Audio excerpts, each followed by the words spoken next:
Wichita, Kansas. A quiet American city where neighbors waved, children rode bikes freely, and church bells rang every Sunday morning. Nothing about this place suggested horror. And yet, for more than 30 years, a predator lived among them, not hiding in the shadows, but standing in plain sight. A family man, a church leader, a city employee, and also a serial killer who named himself BTK. Bind, torture, kill. On January 15, 1974, the Otero family was home. Joseph Otero, his wife Julie, and their 2 children. They never saw it coming. BTK entered the house calmly. No rage, no panic. He tied them up one by one. Joseph was strangled first, then Julie. The children watched before they were killed as well. The crime scene was brutal, but what terrified investigators most was something else. There was no clear motive. No robbery, no revenge, no emotional connection. This was not anger. This was enjoyment.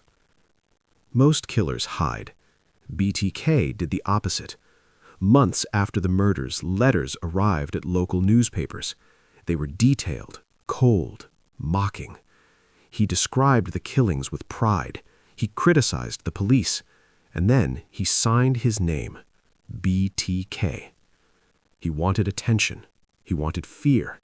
And he wanted the world to know he was smarter than everyone else. While the city searched for a monster, BTK lived a normal life. His real name, Dennis Rader. He worked for the city. He was married. He had children. He was a Boy Scout leader, a church president. Neighbors described him as strict but polite. No one suspected that at night he fantasized about ropes, masks, and control.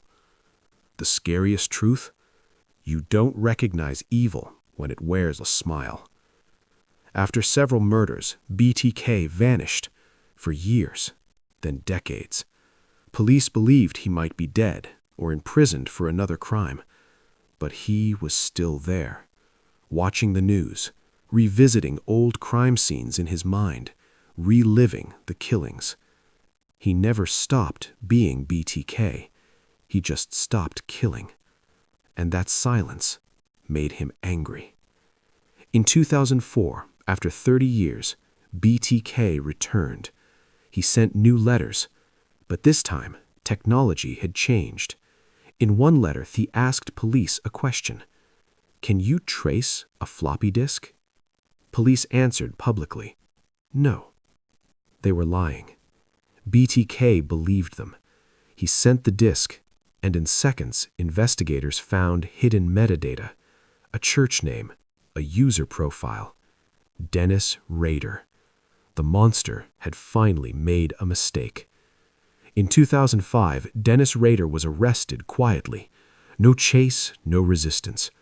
At home, police found masks, ropes, photographs, trophies, evidence of a life built on secrets. In court, Rader confessed in chilling detail. No remorse, no emotion, only pride. BTK was not a drifter, not a loner, not visibly broken.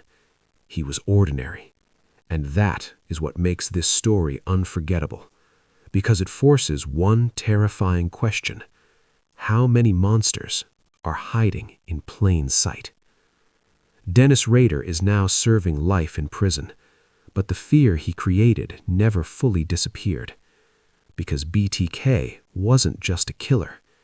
He was proof that sometimes the scariest evil is the one that lives next door.